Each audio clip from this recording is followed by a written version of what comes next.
Bueno, para ir terminando con nuestro tema de colelitiasis o de enfermedad litiásica de la vesícula biliar y algunos aspectos no litiásicos, no sé si aquí tengan ustedes alguna pregunta que hacer.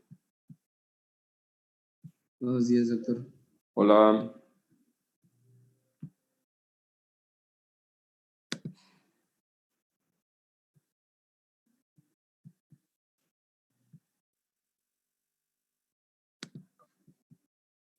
¿No tienen?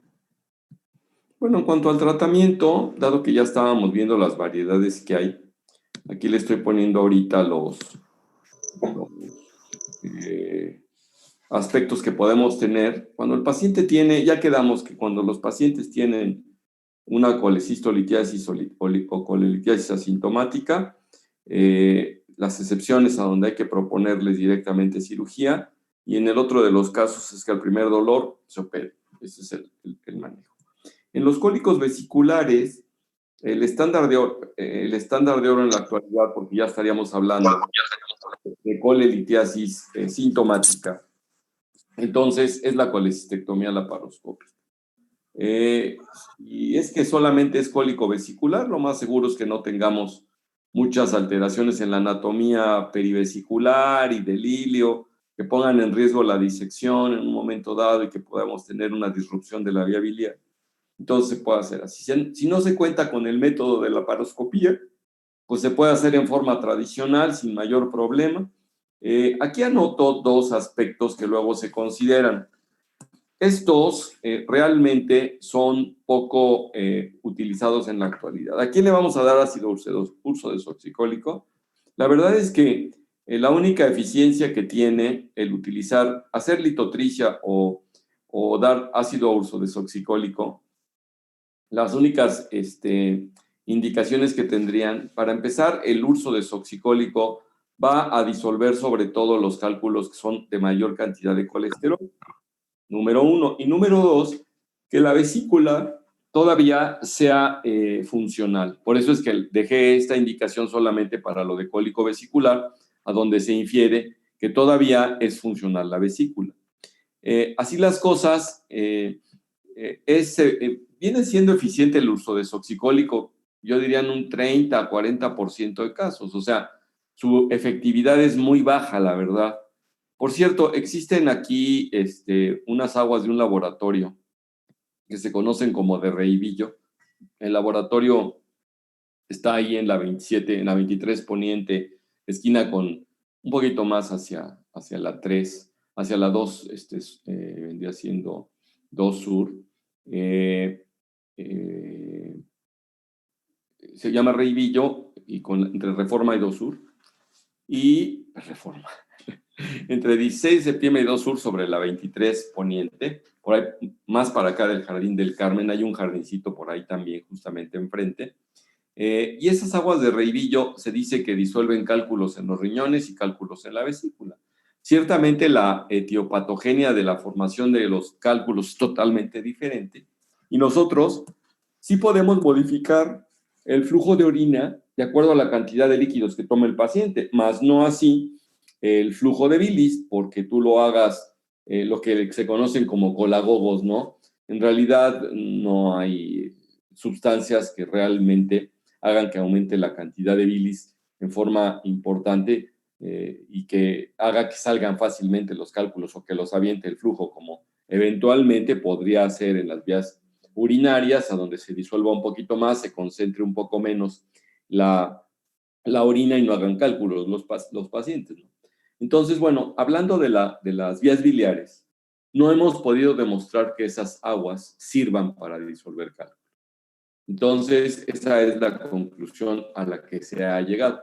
Esto de la litotricia, que sí tiene mucho éxito con ondas de choque externas, tiene mucho éxito en riñón, en vesícula no funciona porque al fracturarse los cálculos, estos pueden pasar a la vía biliar y pueden desencadenar incluso pancreatitis. Entonces, en pocas palabras, se ha dejado de utilizar la litotricia. Hubo por ahí hace como más de 20 años un protocolo de estudio en nutrición a donde se utilizaba litotriptor y tuvieron realmente un éxito muy bajo y lo abandonaron.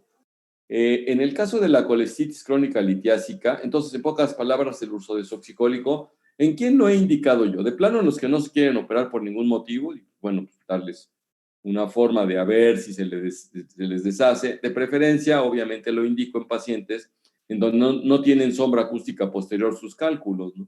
Se supone que los puede disolver de alguna forma. Y la litotricia, pues definitivamente no la indico. Y otro de los motivos por los que pudiera yo utilizar el uso de desoxicólicos en pacientes a donde el riesgo de hacerles una colestectomía fuese muy elevado, ¿no? Me pasó con una profesora recién operada de cadera, con muchos factores de riesgo, cardiópata, entonces hipertensa. Realmente dije, es mucho riesgo para ella estarla sometiendo otra vez a una litiasis. Ella tuvo un cuadro de colestitis aguda, a mí me fue a ver ya en remisión y había tenido varios cuadros de cólico vesicular. Entonces, pues definitivamente le dije, ¿sabe qué, maestra? Tómese usted, era mi vecina, me conocía desde muy chico. Tome usted esta sustancia, el ácido urso desoxicólico. Dice, entonces me vas a operar cuando ya me esté yo muriendo. Le digo, pues la verdad sí, porque ahorita el riesgo que corre usted de operarse en forma electiva es equiparable al beneficio que va a recibir. No vale la pena arriesgarla. Cuando ya se esté usted muriendo por la vesícula, eventualmente, entonces sí vale la pena operarla, porque pues si sale adelante por quitarle la vesícula y resolverle el problema, pues a todo dar, y si no, pues ya se iba usted a morir de por sí. Estábamos bromeando porque nos Doctor, muy bien, pero era real. ¿Qué pasó? ¿y cuando son litos intrahepáticos también se podría utilizar? Bueno, cuando son litos intrahepáticos es una de las indicaciones probablemente un poquito más precisas del ácido ursodesoxicólico, porque entonces tenemos bilis litogénica y ahí sí vale la pena generar una dilución de la bilis con ursodesoxicólico. Acuérdense ustedes que también tiene indicación enfermedades colestásicas como la cirrosis biliar primaria. Ahí también tiene indicación en los pacientes. Incluso también en la colangitis esclerosante primaria tiene indicación para hacer más fluidita. Eso sí hace un poco más fluida la bilis. Por eso, y justamente en litiasis intrahepática, que afortunadamente es rarísima, creo que he visto 2 casos. No sé, aquí sí les puedo decir en miles de casos que he visto de cálculos en las vías biliares. Y bueno, en la vesícula sobre todo, en las vías biliares, pues el consabido alrededor de 5 a 10% de casos, ¿no? Bien, para la colestitis aguda, pues va a depender del grado en la que se tenga. Leve, no hay duda, hay que quitar el cálculo. Moderada, hay que quitar el cálculo. Y en la grave, como los pacientes tienen choque, entonces pues hay que sacarlos del choque y a veces nada más se les funciona. Y si tienen un hidropiocolecisto, pues vaciarlo por ahí, darles antibiótico y ya en forma electiva, cuando se hayan recuperado de eso, ya operarlos. Entonces, pues la clasificación en donde en el grado 1 paciente está saludable, inflamación vesicular leve, pues colecistectomía laparoscópica, pues, de bajo riesgo. En la tipo 2, los pacientes ya tienen leucocitosis, puede haber peritonitis biliar, absceso perivesicular. Aquí no me gusta mucho porque en el 2 me da la impresión de que incluyen como que variables, ¿no? A lo mejor ahí podría haber 2A, 2B, 2C. Aquí incluso les pongo una imagen de una vesícula gangrenosa, enfisematosa. Entonces, utilizan antibióticos, colestectomía temprana. Si se puede por laparoscopía, todo dar. El pero es que cuando operamos por laparoscopía, el método pues, tiene sus limitantes. Entonces, si se encuentra dentro de las limitaciones, tenemos que convertir la cirugía y hacerle una incisión convencional para sacar con las manos la vesícula. Entonces, esto le llamamos conversión, y la frecuencia, la tasa de conversión en pacientes selectivos que solamente han tenido colestitis, cólicos vesiculares o una colestitis crónica litiásica que pues a lo mejor no ha modificado mucho la anatomía, tenemos una tasa de conversión que va del 2 al 7%. Sin embargo, en casos agudos, la tasa de conversión va del 10 al 30%.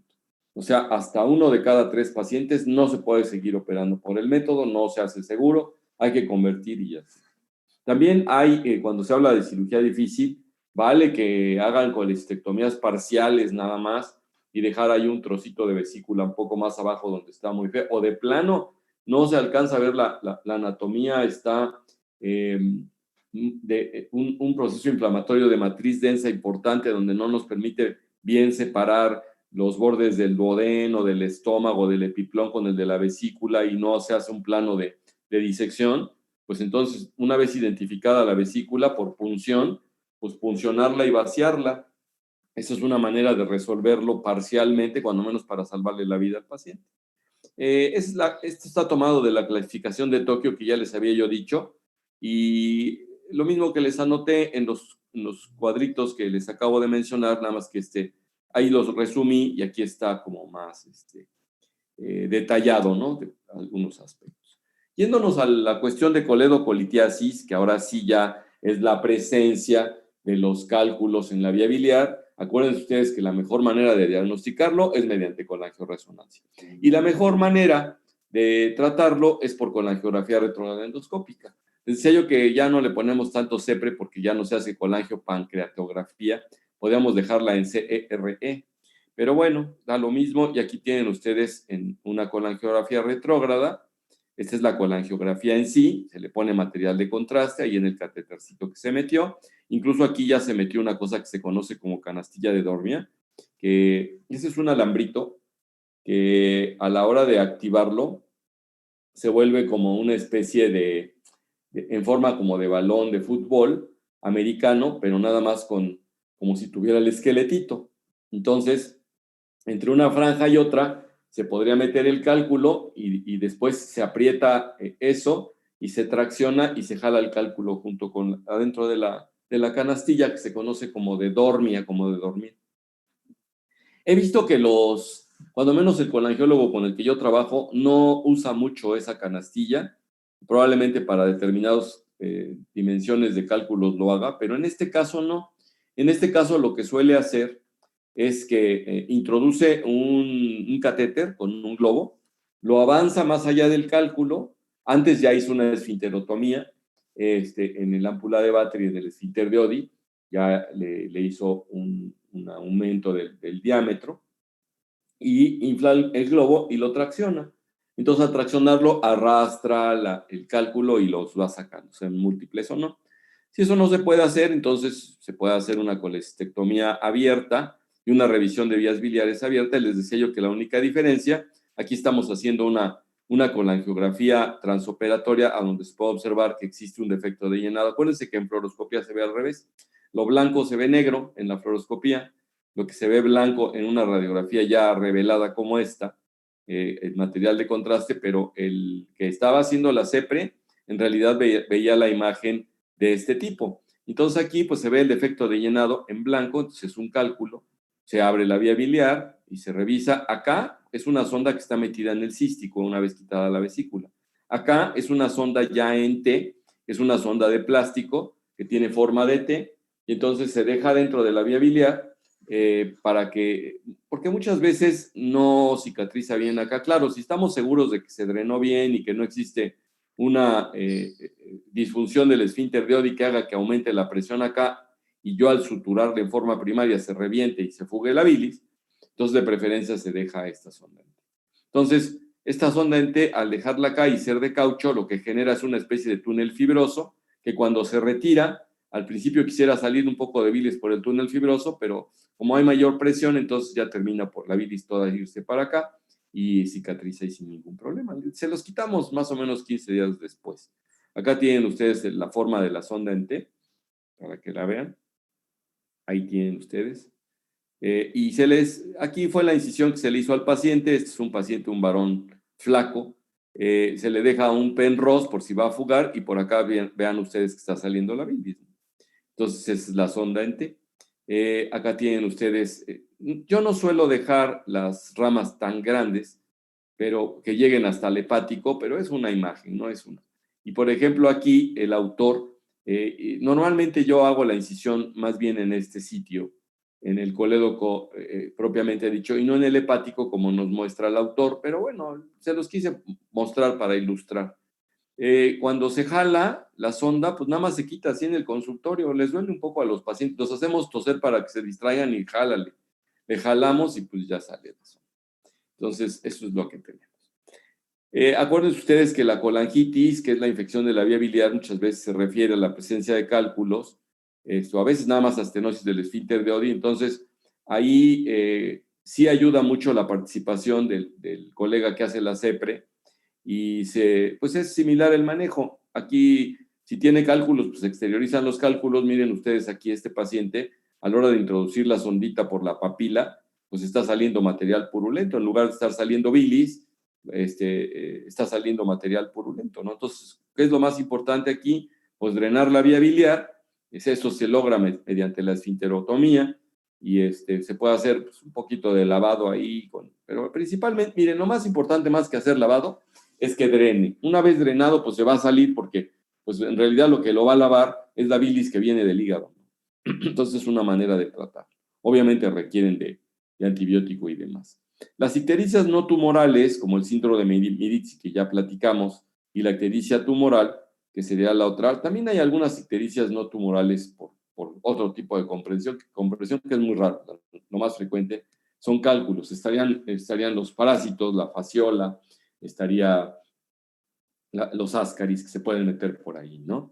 Entonces, cuando se impacta un cálculo en la bolsa de Hartmann, que es la parte, digamos, final de la vesícula que va hacia el cístico, entonces, y está obstruido y el cálculo ya es grande, empieza a horadar la pared. Y es lo que les decía yo ayer, que es lo que clasifica el síndrome de Medici. Y no nos vamos a entretener más. Claro, ¿cuál va a ser el tratamiento? Pues en principio hay que quitar la vesícula, hay que quitar el cálculo y del orificio que queda, muchas veces también podemos dejar una sonda en T exclusivamente para que cicatrice y esperar que no se estenose, o si el daño de la vía biliar es muy grande, entonces subir un asa para ponerla, anastomosarla y hacer una cosa que se llama colédoco-yeyuno anastomosis en Y de Rux, ¿no? Entonces, ya habíamos hablado cuando platicamos sobre obstrucción intestinal del mal llamado iliobiliar, que es la obstrucción por cálculo biliar, que ahí la fístula no es contra el colédoco, sino es contra la pared del duodeno y pues puede ser tan grande el agujero que pase por todas estas zonas. Y en las zonas naturales de estrechez es donde llega a haber la obstrucción intestinal. A veces es en el ángulo de Treitz, a veces es a la mitad del intestino por algún motivo y lo más frecuente es que se haga en la válvula ileosecala, donde ya genera otra estrechez. Todos los pacientes tienen obstrucción intestinal habitualmente baja. Acuérdense ustedes que de las características es que al haber una perforación y una comunicación entre el intestino y la vesícula, hay aire, entonces es lo que se conoce como neumobilia. Entonces se ven negras en una placa simple o en un TAC las vías biliares, que normalmente no se ven. Eso es uno. Dos, tenemos los datos típicos de obstrucción intestinal, ¿no? Y tres, a veces es radiopaco y entonces lo podemos ver. Eso es lo que tenemos. Entonces, las fístulas más comunes son las colecistoduodenales. Hay veces que se llega también a fistulizar al colon, ¿eh? No nada más al duodeno, también al colon, al estómago o al colédoco. El colédoco y el duodeno es poco frecuente, ¿no? Colédoco duodenales es muy poco frecuente. Entonces, es muy poco frecuente también la obstrucción. Todas las obstrucciones mecánicas, 1 de cada 100 pudieran ser por esto. Lo que les decía yo, neumobilia, Obstrucción intestinal, presencia de cálculo, ¿no? Entonces, eso es lo que tenemos nosotros. El tratamiento, pues ya quedamos, es pues hacerle la laparotomía al paciente. Si el paciente estaba muy grave, pues ahí se termina el proceso y hay que esperarse tiempo después para quitarle la vesícula, y a donde tiene la unión, pues estar preparados para cerrar el duodeno, que es a donde se hizo la lesión. Ahí tienen ustedes un paciente con una obstrucción intestinal. Acá se puede observar el cálculo y pues le hacen una enterotomía al paciente, se extrae el cálculo y se cierra. Este tipo de incisión que hizo mi colega suele generar estenosis, curiosamente. Yo no suelo hacer las incisiones longitudinales, suelo hacer las transversales, porque ustedes suturan transversal, no hacen estenosis. Suturan longitudinal, se puede estenosar. Se puede, ¿no? O sea, no es que diga yo que se va a estenosar. Puede ser que le reseque el extremo, el intestino ahí en esa zona, o nada más cerrarlo y a lo mejor no va a pasar nada, ¿no? Pero bueno, son a veces aspectos que tenemos en la mente teóricos, ¿no? Con estos pacientes. Doctor. Venga. Ahí mencionas, se valora qué hacer con fístula colecistodenal. ¿Cuáles son las alternativas? O como tal, ¿por qué? Si el paciente tiene fístula colecistodenal, lo que urge, lo que está matando al paciente es la obstrucción. La fístula no. Puede a la larga generar en el paciente colangitis, también por comunicación entre el duodeno y la vesícula. Hay quien opta a veces por dejar a los pacientes así, ya no hacerles nada, y sobre todo cuando los pacientes ya no aceptan otra cirugía. En el mismo evento, sacar el cálculo, quitarle la obstrucción que está la incisión abajo, irse arriba a hacer una unión, un cierre del duodeno, quitamos el trozo de vesícula que estaba ahí, cerrar el duodeno. No sabemos, ahí normalmente no hacemos resecciones intestinales en el duodeno, no, como no es flojo y está pegadito al páncreas y en la parte interna tiene el ámpula de Vater, pues no es que estar haciendo resecciones como en el intestino delgado, no hay problema, ¿no? Entonces, ahí se quita la fístula, se quita la vesícula, que cuando existe un proceso fistuloso habla de proceso adherencial severo. Entonces, va a ser una cirugía larga, va a ser una cirugía compleja, que por eso se la piensan los pacientes muchas veces, y hasta algunos colegas, ¿no? Entonces, pues lo que hay que hacer es resecar la vesícula. Al quitar la vesícula va a quedar el agujero en el duodeno y cerrar el duodeno. Es lo que hay que hacer. Entiendo. Gracias, doctor. Sí. ¿Alguna otra pregunta? Bueno, el día de hoy teníamos dedicado a la cuestión de los líquidos y los electrolitos y el estado de choque. Entonces, ¿por qué les quiero poner esto y que no lo manejé desde antes? Porque cuando manejamos oclusión intestinal, pues vimos algo, ¿no?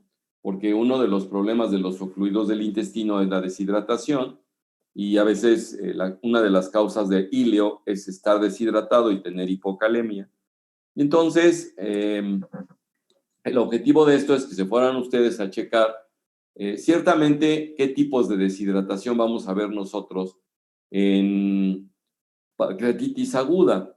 Definitivamente es una deshidratación habitualmente isotónica y principalmente es por secuestro de líquidos al tercer espacio, que en este caso es un edema que se hace muy, muy importante perivisceral, alrededor del páncreas y que puede tener una distancia tan amplia como 30 o 40 centímetros hasta allá de donde está el páncreas y para arriba, para abajo, derecha y izquierda. Los pacientes pueden hacer un poco de ascitis y pueden hacer hasta derrame pleural. Es más frecuente hacerlo izquierdo. Entonces ese líquido pues no es parte de la bulimia y los pacientes van a tender a estar deshidratados. Si aparte le agregan que no comen y le agregan que tienen sus pérdidas insensibles y le agregan a que el paciente vomita, entonces ahí ustedes tienen muchos motivos para tener a un paciente con una deshidratación habitualmente isotónica.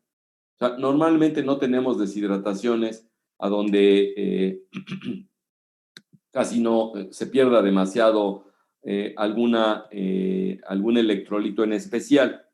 Entonces, más, ¿qué es lo que tenemos que hacer? La verdad es reponer líquidos con soluciones isotónicas.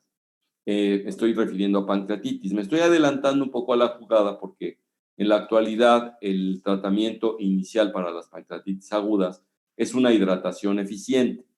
Entonces, pues nada más como para mencionarles a ustedes varios tipos de permítanme un segundín.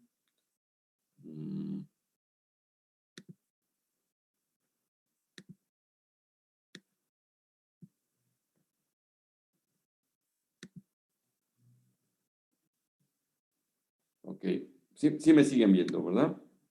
Nos estamos mirando. Sí. Ok, nada más quería yo dejar de transmitir en pantalla y quería yo tener aquí para los que, bueno, ustedes no se dejan ver porque están despeinados en el horario temprano. Estábamos con la onda esta de la deshidratación isotónica. Les decía yo que hoy no les iba a presentar diapos para esto. Si acaso, puede ir el extremo de solamente tener sed el paciente o no referir sed, pero ustedes encontrarlo con las mucosas orales secas, los ojos, los globos oculares hundidos, hipotónicos. A veces no es fácil ver piel arrugada, porque en viejitos, pues ya de suyo la traen arrugada, ¿no? Entonces, el viejito estaría dando muchas veces síndrome de deshidratación porque tiene piel arrugada, ¿no? Entonces, pues realmente es como para pacientes jóvenes que se les puede empezar a arrugar la piel si es que tienen una depresión líquida importante.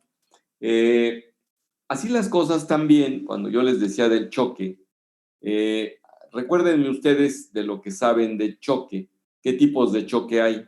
Bueno, para empezar, a ver, no sé si me quisieras decir, Pedro Emanuel, bueno, déjenme pasar lista de una vez, ya es hora de pasar lista. A ver, Jacqueline Zamora. Presente, doctor.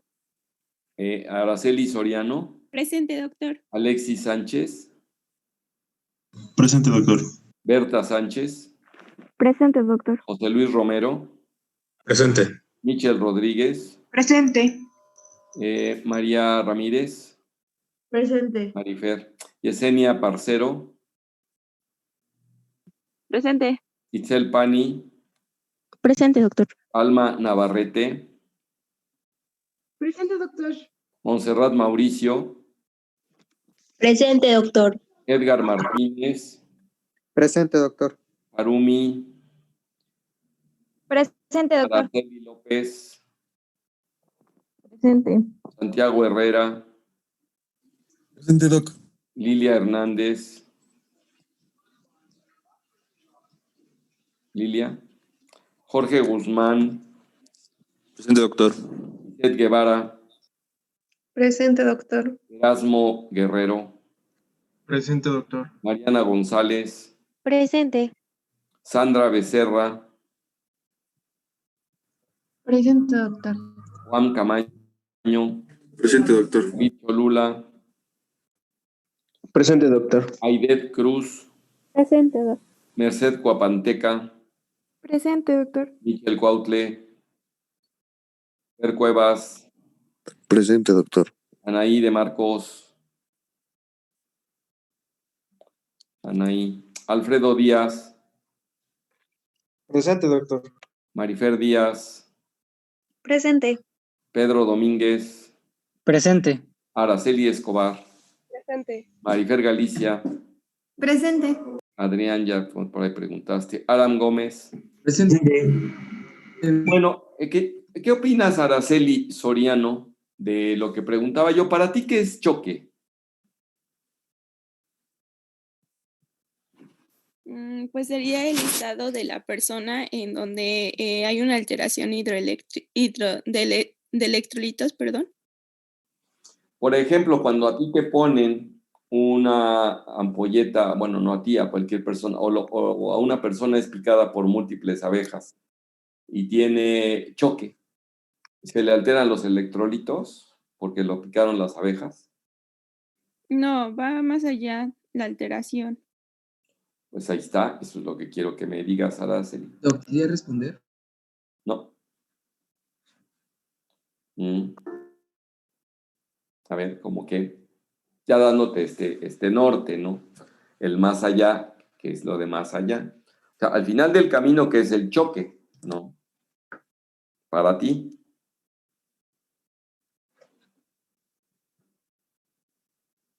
Porque el que hay alteraciones, pues a lo mejor una persona, pues se fue a correr, no tomó agua y se la pasó toda la mañana sin tomar agua, le da sed y pues si tú le mides probablemente esté un poquito bajo, no sé, o vomitó 4 o 5 veces, esté un poco bajo el cloro y el sodio, pero el paciente pues no llegó al estado de choque, nada más tuvo sed, ¿no? Y se le alteraron algo los electrolitos. Entonces, ¿cómo vas a ver tú clínicamente, cómo te imaginas un paciente en estado de choque? Pues sin respuestas, por ejemplo, con pérdida de la conciencia o con alteraciones nerviosas o circulatorias. Exacto. Y finalmente, en sí, ¿qué es el choque para ti? Pues sería en sí un estado de alteración, pues ya de la conciencia circulatoria o de las respuestas. Eso es tú, digamos, como tú lo ves, ¿no? Clínicamente. A ver, vamos a preguntarle ahora a Jacqueline Zamora. Jacqueline Zamora, ¿qué nos dice sobre en sí qué es el choque?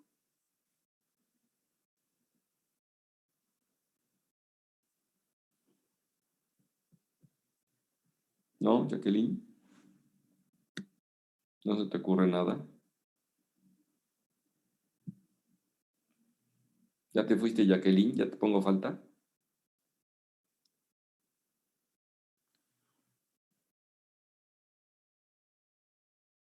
Ay, Jacqueline. Bueno, José Luis Romero, ¿qué Doctor, opina? ¿me permitiría responder? No. José Luis Romero, Es como un estado de hipoperfusión celular. esto es lo más importante. Entonces, Araceli Soriano, ¿ya escuchaste? Sí, doctor. Es hipoperfusión. O sea, quiere decir que no hay circulación adecuada que permita una entrega de sangre y de oxígeno, por ende, y de los componentes que hay a cada una de las células. Y eso desquicia totalmente. Entonces, lo más importante vendría siendo el déficit de oxígeno celular. Entonces va a romper con la cadena y todas las demás alteraciones que se van a dar son producto de eso, ¿no? Entonces, ahora sí, tú mismo que me acabas de decir esto, esta hipoperfusión la puede generar desde el punto de vista fisiopatológico. ¿Te acuerdas de la clasificación de choque? Pues podría ser hipovolémico, O sea, cardiogénico. ¿esto hipovolémico a qué se refiere? Pues como que hay una alteración entre el volumen de la sangre y los vasos. O sea, el hipovolémico falta líquido, ¿no? Falta líquido. ¿Me podrías dar un ejemplo de un choque hipovolémico? Pues en una hemorragia grave en la que Por ejemplo, hay ahí pérdida de sangre. es un choque hipovolémico hemorrágico, ¿no? En el caso, ok, ¿qué otro? A donde no pierda sangre, digamos, donde no se pierdan hematíes, pero que baje el volumen sanguíneo. Pues podría ser una vasodilatación. No, porque ahí el volumen sigue presente. La vasodilatación es lo que va a quitar la proporción, pero la Bueno, volumetría no se va a perder, ¿no? una deshidratación también. Exacto, una deshidratación, ¿como cuál? O una enfermedad que te la provoque, dímela. Doctor, ¿podría ser en los pacientes quemados? Bueno, ahí ya está poniendo el ejemplo ella y en los quemados se está perdiendo líquido y se está perdiendo plasma, principalmente porque no está sangrando. Pero yo quería aquí de buen José pues otra más frecuente, ¿no? Una muy frecuente. ¿Qué te puede deshidratar? ¿O qué deshidrata a los niños? Diarrea. Una diarrea, vómito, por supuesto. Si te dijera yo golpe de calor, también podría existir, como que cause choque. Por ejemplo, igual en las personas adultas, ¿no? Que se les olvida ya ingerir agua y pues igual. Ahí la verdad, como para que lleguen al choque por olvido, es excepcional, ¿eh? Claro, se vale que si tú no ingieres nada de agua, pues tus pérdidas insensibles y tus pérdidas objetivas, que serían la orina, pues hagan el balance negativo persistente hasta llegar a determinados grados. Entonces nosotros cuando nos deshidratamos, tenemos grados de deshidratación, de leve, moderada, severa, eso sí lo analizamos cuando vimos diarrea, y la parte final de esa deshidratación pues era el choque. En este caso, el ejemplo que puso José fue justamente el de choque hipovolémico. Santiago Herrera, ¿me podrías decir otro tipo de choque?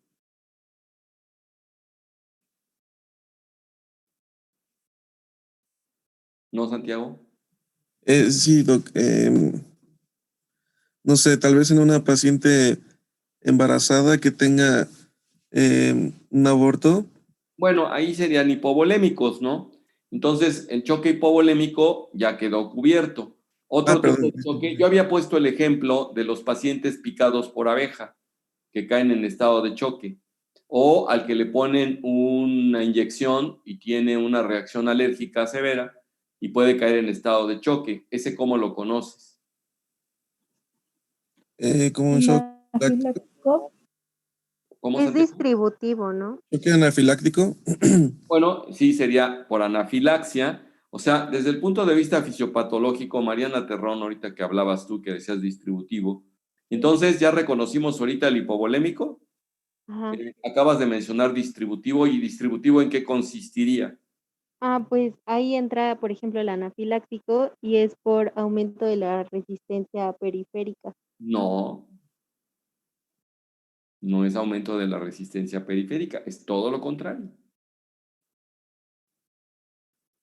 ¿Disminución? Es una pérdida del control. José nos acababa de decir, nos dijo José, que tenía vasodilatación, eso sí lo mencionó él, pero no aplicaba para la deshidratación. En este caso, la vasodilatación disminuye las resistencias ahí sí, en la circulación arteriolar, en la capilar de entrada, y aumenta la resistencia de salida. Ahí a lo mejor, Mariana, eso hace que se encharque el líquido, no en el circulatorio, deja de estar en la volemia, ¿no? Y entonces el ejemplo que poníamos o que ponían de choque distributivo, en este caso se conoce como distributivo, tú lo habías mencionado, y entonces el hipovolémico pues no es distributivo, por supuesto, porque ahí lo que falta es volumen. Aquí no faltaría volumen, sí faltaría volumen relativamente porque se quedó fuera de los vasos, ¿no?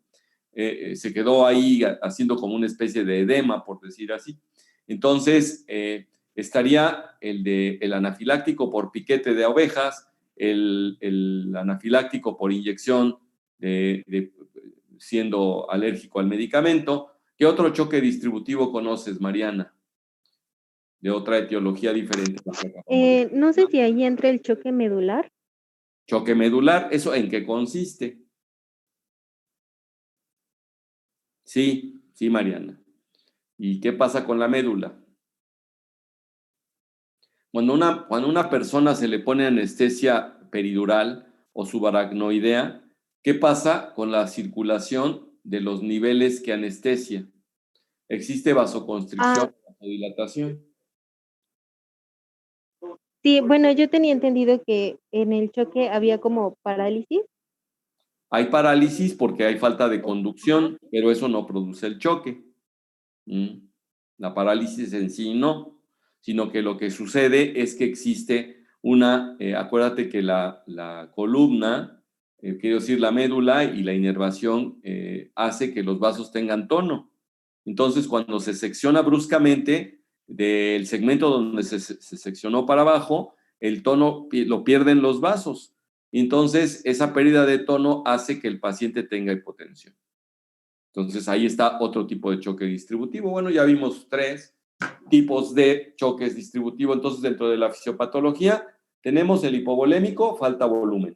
Al final, en todos los casos, es hipoperfusión, que nos dijo José, ¿no? Tú ahorita mencionaste distributivo. No sé si quisieras mencionar, Pedro Emanuel, otro tipo desde el punto de vista fisiopatológico de choque. El cardiogénico, Está el cardiogénico. ¿Cuál es el pleito, Pedro? pues el corazón, ¿no? Sí, de acuerdo. ¿Qué pasa? Pues hay, no sé, supongo que fallo cardíaco, O bueno, sea, la función si del tú tienes una corazón. bradicardia severa, pues vas a tener choque cardiogénico, ¿no? Ujú, Si tú sí, tienes un infarto que te un genere infarto. una arritmia letal, a donde te late a 200 por minuto, termina por no llenarse, no vaciarse, por la ley de Sterling que ya conocemos, y entonces el paciente pues va a cursar con hipoperfusión periférica por motivo del corazón, ¿no? Sí. ¿Conocen otro tipo, tú mismo, Pedro Emanuel, conoces otro tipo de choque aparte de estos tres que acabamos de mencionar? Mm, el shock obstructivo, ¿Ese cuál sería? Sí. cuando hay una Una clasificación obstrucción. lo que pasa es que hay algunas personas que no aceptan el obstructivo, lo dejan Ujú. dentro del cardiogénico, pero tú que lo acabas de mencionar, ¿a dónde estaría el obstructivo? Hay dos muy clásicos. Pues sería como la obstrucción mecánica del flujo, ¿no? Del flujo sanguíneo. O sea, a ti se te ocurre que un émbolo en la aorta generaría un choque obstructivo, ¿no? Pero no, en Sí, realidad no ¿no? es por ahí. El choque obstructivo es una especie de... Una estenosis No, en una válvula. o sea, como para que llegues al choque por estenosis progresiva es bien difícil. Y a ese, pues podría eventualmente decirse el obstructivo, pero normalmente los pacientes no tienen choque por ese motivo. No lo solemos ver honestamente. Pero mira, hay dos aspectos que son la pericarditis o el derrame pericárdico, el tamponade, a donde el corazón es aplastado. En el caso del tamponade por su propia sangre, en el caso de la pericarditis por una compresión del pericardio. Y hay otro que es en el neumotórax. Atención, ¿alguno de ustedes tuvo clases con Mm, Margarita Campos? La doctora que da quirúrgica de tórax. Aún no toca, doctor, pero Ya la están extrañando y ya quieren pronto está. estar con ella, ¿verdad? Bueno, entonces lo que pasa es que siempre los pone a pensar y cómo tratar el neumotórax y cómo hacer un sistema casero de bla, bla, bla. Es interesante su propuesta. Resulta que cuando nosotros tenemos neumotórax, no sé si tú quisieras comentar algo, Michel Cuautle, quisieras comentar qué va pasando en el neumotórax o que para ti qué es el neumotórax.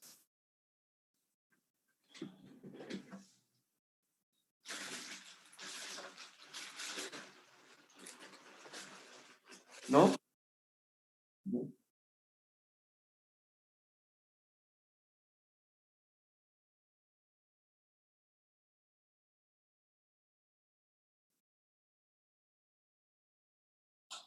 Vamos a suponer que a alguien le dan una puñalada en el tórax, ¿no?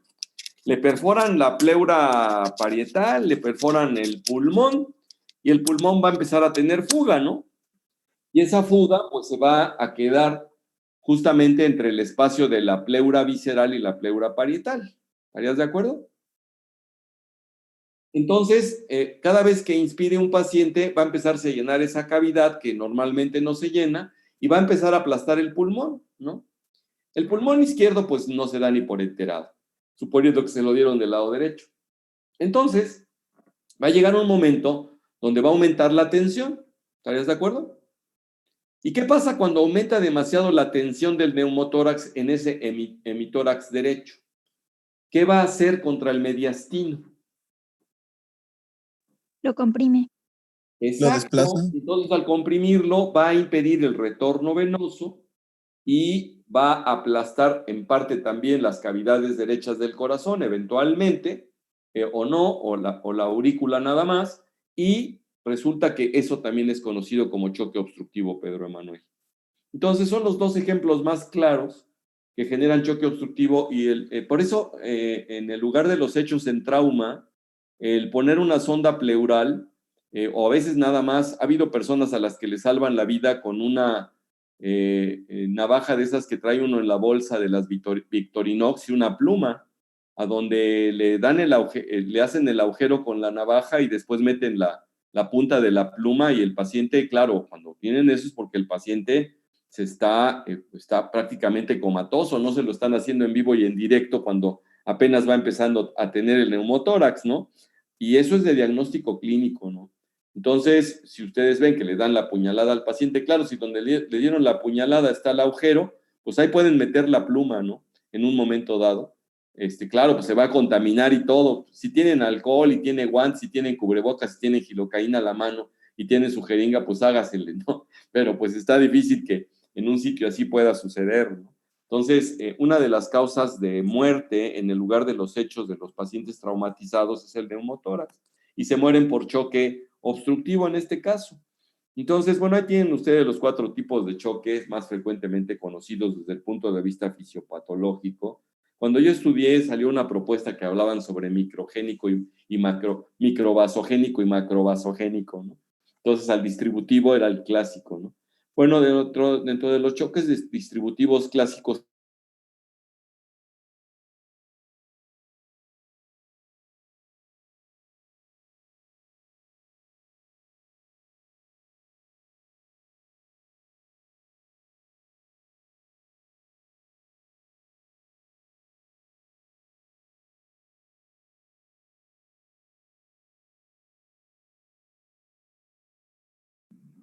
¿Escuchan al doctor? No, ya no se escucha. Ah, ok. Sí, entonces fue el doctor. Pues está fallando entonces mi conexión. No fue el doctor. ¿Pero sigue en la llamada o se salió? ¿Todavía está en la sesión? Ah, creo que No, ya salió. no está en No, ese ya salió.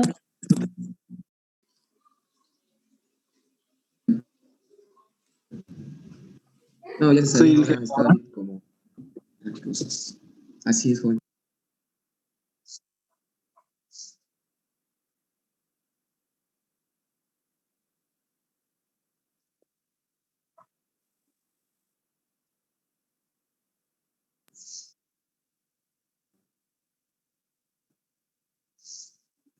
Bueno, doctor.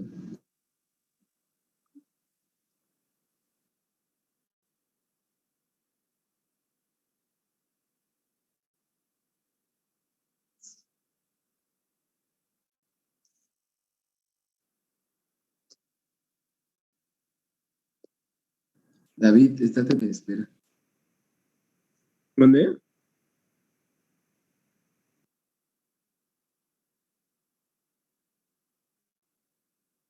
Sí, es lo que estoy checando. Se checa ahí en participantes, ¿no? En sala de espera. Porque no me aparece nada más. A ver, alguien intente salir para ver dónde checo esto, porque estoy en el celular. Ya entró el doctor de Creo que nuevo. ya regresó. Ya entró. Ya entró el doctor. Ah, bueno. Ya no te preocupes. De hecho, ya...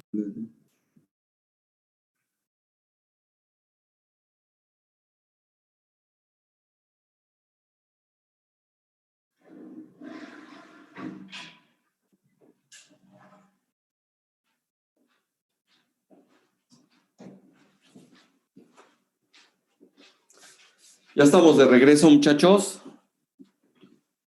Sí, doctor. Ya, doctor. ¿Se fue la luz? ¿A ustedes no se les fue la luz?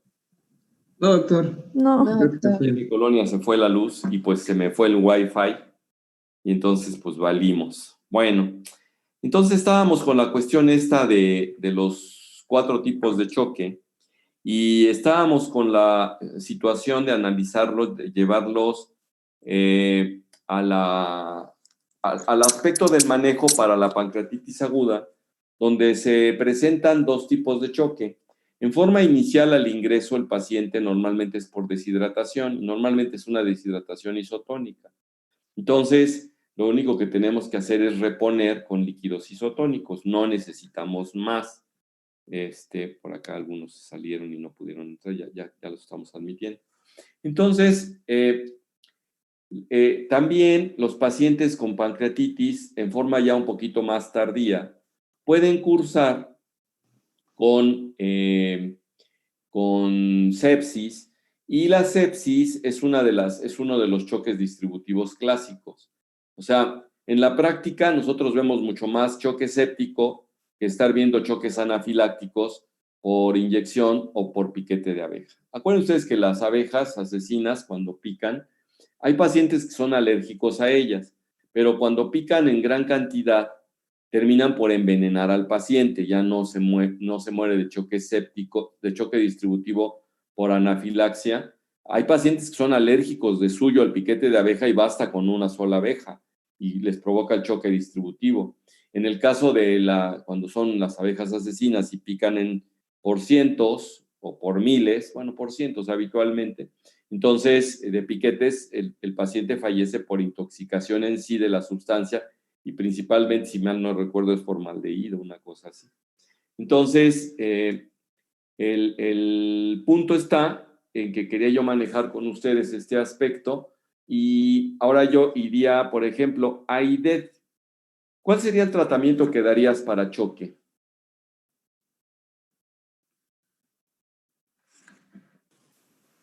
Pues la rehidratación, bueno, depende de qué tipo de choque Me primero. parece perfecto. Entonces, vamos a ubicarnos en el que tú quieras. Por decir el hemorrágico, vamos a volver a compensar, pues con la pérdida sanguínea que se tuvo. Básicamente, los pacientes casi todos los choques ameritan volumen intravascular. ¿Cuál es el único que le iría peor al paciente si le metes volumen intravascular? ¿Cómo se llama? ¿Anafiláctico? No, el anafiláctico requieres volumen a lo bestia. Ahí lo que tú quisieras es ganarle a la vasodilatación, pero de entrada dale volumen. Claro, no vas a poder hacerlo porque tener tu aguja en la mano en un paciente al que eventualmente le picó una abeja y que está en el campo, pues no tienes la opción. Pero probablemente llegando a urgencias de volada y si está chocado a lo mejor no lo pueden ni canalizar. Pero si saben la causa, sí podrías poner lo que antagonice en un momento dado la vasodilatación, ¿no? Que sería el efecto de la histamina, entonces un antihistamínico, y que sería el efecto de lo mismo con cortisona y provocarle una vasoconstricción importante vía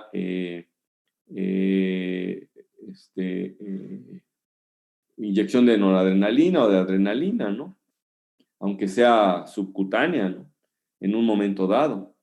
Esos son, digamos, sería lo deseable, ¿no? Pero hay un tipo de choque que, pues, no se beneficiaría de ponerle volumen. ¿El cardiogénico? El cardiogénico, sobre todo cuando es por falla, ¿no? Entonces, si tiene falla cardíaca el paciente y le ponen un poquito más de líquido, pues aumentaría la falla. Suponiendo que estemos hablando de un edema agudo pulmonar, ¿no? Y todavía le quieren poner más líquido, pues el paciente, aparte de todo, se encharca, aparte del choque, pues queda totalmente encharcado.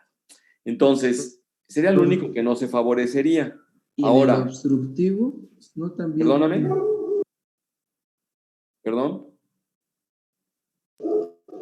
En el obstructivo, ¿no también sería contraproducente? Exacto. ¿Te acuerdas que comentábamos que hay algunas personas que no quieren ya separar el cardiogénico y el obstructivo, sino que lo quieren dejar en cardiogénico? Pues por ahí lo dejarían también. Aunque en el caso de choque cardiogénico, el problema es la bomba. Ahí el problema no es la volemia en sí, ni tampoco es la vasodilatación. Esos pacientes incluso tienen vasoconstricción por defensa en un momento dado. O sea, por tratar de corregir el organismo esto.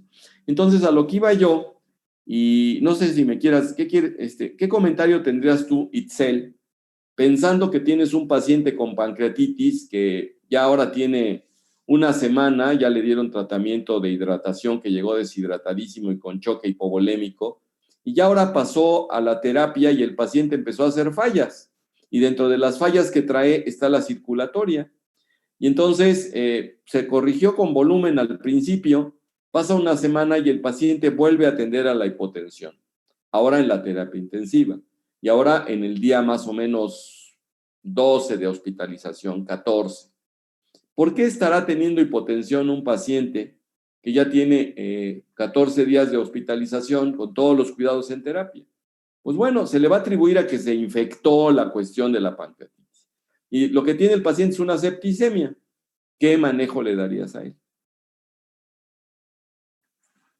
A ese choque que de repente vuelve a tener tu paciente que ingresó con diagnóstico de pancreatitis aguda. Itzel, Pani.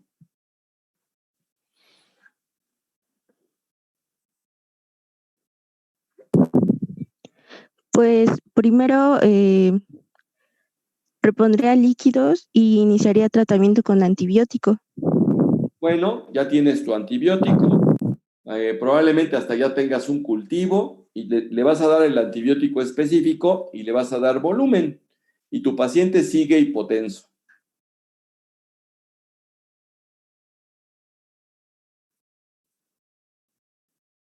¿Ya viste el tema de choque, Itzel? Todavía no lo termino. Me refiero, ¿en algún sitio lo viste? ¿En otra materia? Ah, no. Es la no, primera vez que no, tienes doctor. contacto con el Sí. caso. Bueno, ¿alguien ahora sí, en forma abierta y libre, puede opinar? ¿Se podrían dar vasoconstrictores para que la respuesta del volumen que ya se le dio igual responda? Exactamente. Entonces, como el problema ahora es sepsis, en la sepsis el choque es distributivo. Entonces habría que utilizar vasoconstrictores. ¿Cómo cuáles vasoconstrictores leíste tú que se pueden utilizar para tratar pacientes con choque? Sí, que se puede utilizar epinefrina, dopamina. El primero que dijiste, ¿cuál fue? Epinefrina. Epinefrina, ¿verdad? Ok. Es el que se utiliza más en la actualidad. Entonces, cuando yo estudiaba, el que utilizábamos más era la dopamina, a dosis incluso respuesta, y a últimas fechas se ha encontrado con que todavía los vasoconstrictores más clásicos, derivados directamente de la adrenalina, son los que mejor funcionan.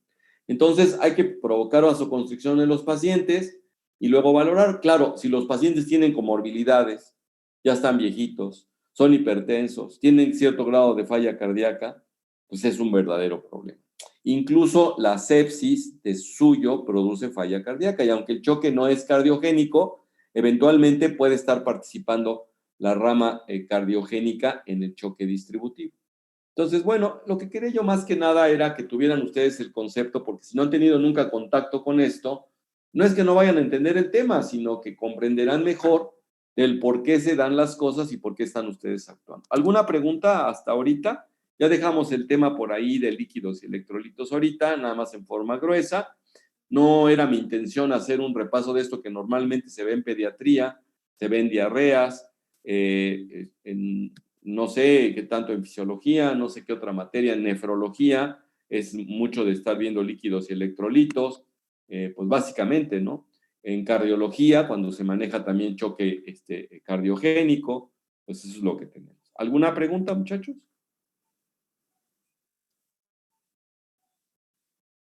¿Se podrían dar corticoides, doctor? Sí, los corticoides para sepsis inflamatoria. también tienen cierta función, pero no es lo mejor. Incluso se utilizan, es parte del manejo que se da en los pacientes con choque séptico, distributivo séptico. O sea, es distributivo desde el punto de vista fisiopatológico grueso y es séptico porque está causado por bacterias, ¿no? Bueno, jóvenes, ya están entrando sus compañeritos de quirúrgica. Me despido de ustedes y pues nos vemos que mañana, ¿no? Mañana continuamos sí. ahora sí ya con el tema de pancreatitis. Cuídense. Sí, doctor. Hasta Gracias, mañana. doctor. Buen día. Gracias, doctor. Hasta mañana.